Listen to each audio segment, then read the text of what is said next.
Good morning students. बेटे आज हम करेंगे रिवैल्यूएशन अकाउंट। रिवैल्यूएशन का मतलब होता है दोबारा वैल्यूएशन करना। दोबारा वैल्यूएशन करना जब कोई पार्टनर एडमिट होता है या रिटायर होता है या हम अपने प्रॉफिट शेयरिंग रेशियो चेंज करते हैं तो उन केसेस में हमारे पास रिवैल्यूएशन अकाउंट बनता है। रिवैल्यूएशन अकाउंट बनाने का जो नीड है, ज़रूरत है हमें, वो ये है कि जो पुराना था हमारे पास उसका आज क्या वैल्यू है। क्योंकि जो हम नया पार्टनर एडमिट करते हैं तो उसे हम आज की वैल्यू के हिसाब से एडमिट करेंगे। आपसे पूछती हूँ, जब आपने दो फ्रेंड्स ने मिलकर बिजनेस शुरू करा था, आपने लगाया था 1,00,000 रुपया। आज उस वैल्यू की जो बिजनेस की वैल्यू है वो है आपके पास, जो एसेट्स आपने टोटल खरीदी थी वो 1,00,000 की आई थी और आज जो है वो आपके पास क्या है, 4,00,000। तो आप पार्टनर, जो नया पार्टनर लेके आना, किस वैल्यू पे लेके आओगे? ओल्ड वैल्यू पे या न्यू वैल्यू पे? न्यू वैल्यू पे, राइट। आप नई वैल्यू पे लेके आओगे। तो जब 1,00,000 से हमने अपने बिजनेस को 4,00,000 की वैल्यू तक करना है तो उसको हम क्या कहेंगे, रिवैल्यूएशन करना। अब आपको यहाँ पे कुछ दिखाना तो पड़ेगा ना कि आपके एसेट्स कैसे बढ़ गई, कैसे कम होगी, क्या चीज़ बढ़ी है आपकी। तो वो जो 3,00,000 की एडजस्टमेंट है वो क्या हमारे पास रिवैल्यूएशन ही है। हमारी कोई चीज़ 50,000 की थी, आज 70 की हो गई है, तो हम दिखाएंगे कि 20,000 पे हमारा इंक्रीज हुआ। क्या चीज़ इंक्रीज हुई है उसके अमाउंट दिखाएंगे हम। ज़रूरी नहीं होता कि सब कुछ इंक्रीज ही होगा, आपका डिक्रीज भी हो सकता है। आपका कुछ डिक्रीज भी हो सकता है, इंक्रीज भी हो सकता है। इन दोनों केसों में आपके पास क्या होता है, रिवैल्यूएशन। तो आज पहले हम कुछ जनरल एंट्रीज करेंगे। जनरल एंट्रीज कैसे करते हैं, और जनरल एंट्रीज या रिवैल्यूएशन करने से पहले आपको सबसे पहले तो ये पता होना चाहिए कि एसेट्स क्या है और लायबिलिटी क्या है, क्योंकि हमें यहाँ पे एसेट्स और लायबिलिटी की जरूरत पड़ने वाली है।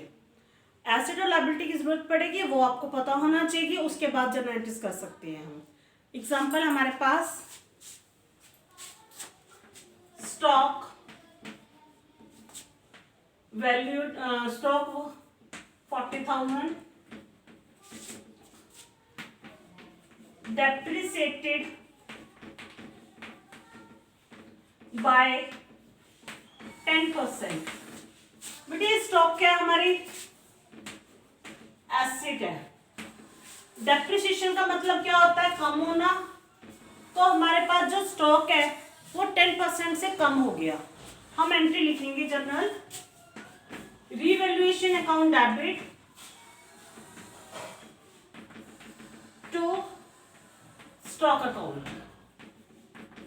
इसमें जो पैसे आएंगे वो 40,000 का 10% करके क्या आ जाएगा आपके पास, 4,000। जर्नल एंट्रीज के फॉर्मेट में कर लेंगे एंट्री अपने।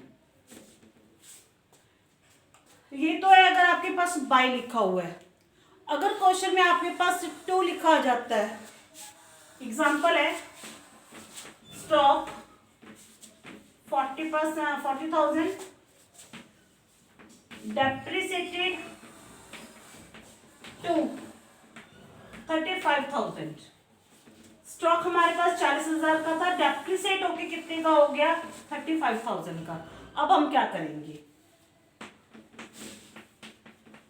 अब भी हमारे पास वही एंट्री है, रिवैल्यूएशन अकाउंट डेबिट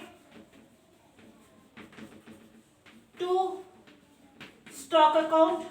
बेटे 40,000 का था, कितने तक कम हो गया, वो 35,000 तक 5,000 की आएगी।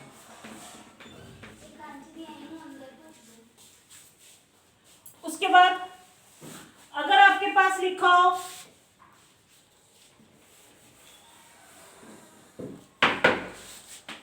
Stock 40,000 appreciated to 60,000। बेटे यहाँ पे एप्रिसिएट हो रहा है, एप्रिसिएट का मतलब क्या होता है, इंक्रीज होना। इंक्रीज होगा तो हम क्या लिखेंगे, stock account debit to revaluation account. बेटे 40,000 का था, वो कितने का हो गया, 60,000 का। दोनों को जो डिफरेंस है वो लिखेंगे हम 20,000।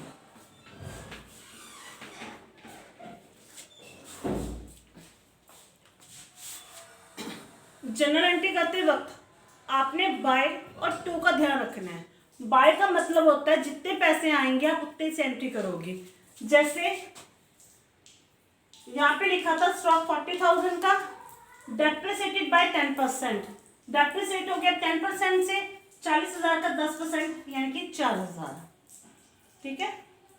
दूसरा हमने कहा डेप्रिसिएटेड टू का मतलब यहां तक हो गया, 40,000 का था 35,000 तक हो गया हमारा, तो इट मीन्स कितना कम हो गया, 5,000।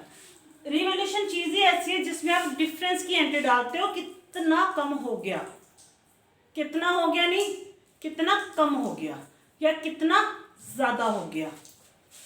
स्टॉक 40,000 एप्रिसिएटेड टू 60,000, 40,000 का था, कितने का हो गया, 60,000 का, 60,000 का हो गया, कितना इंक्रीज कर गया, 20,000। Stock account debit to revaluation account. ये आपके पास एसेट इंक्रीज और डिक्रीज की वैल्यूज, टू और बाय। अब इसके बाद जो टॉपिक रहेगा हमारा वो जनरल एंट्रीज है। जनरल एंट्रीज को कैसे करना है अपने, वो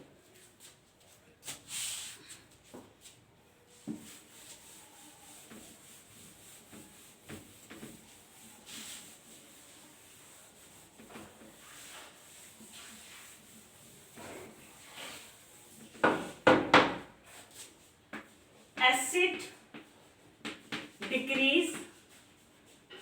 अगर आपकी एसिड कम हो रही है, पूरा जनरल की फॉर्मेट में एंट्री करनी है आपने,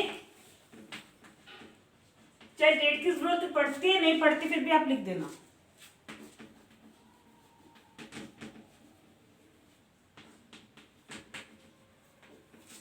एसिड डिक्रीज हम करेंगे revaluation account debit to asset, कोई भी एसिड हो सकती है आपके पास।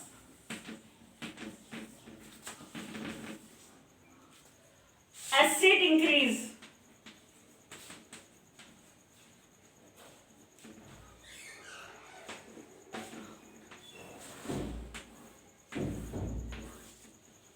Acid account debit to revaluation account. Liabilities increase, revaluation account debit to liabilities,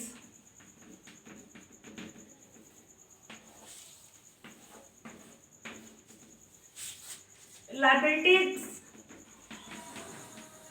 decrease, liabilities account debit to revaluation।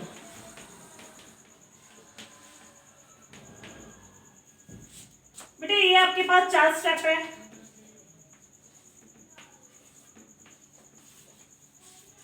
Liability increase और रिवैल्यूएशन डिक्रीज दोनों की सेम एंट्रीज पड़ती हैं, मतलब एसेट डिक्रीज की।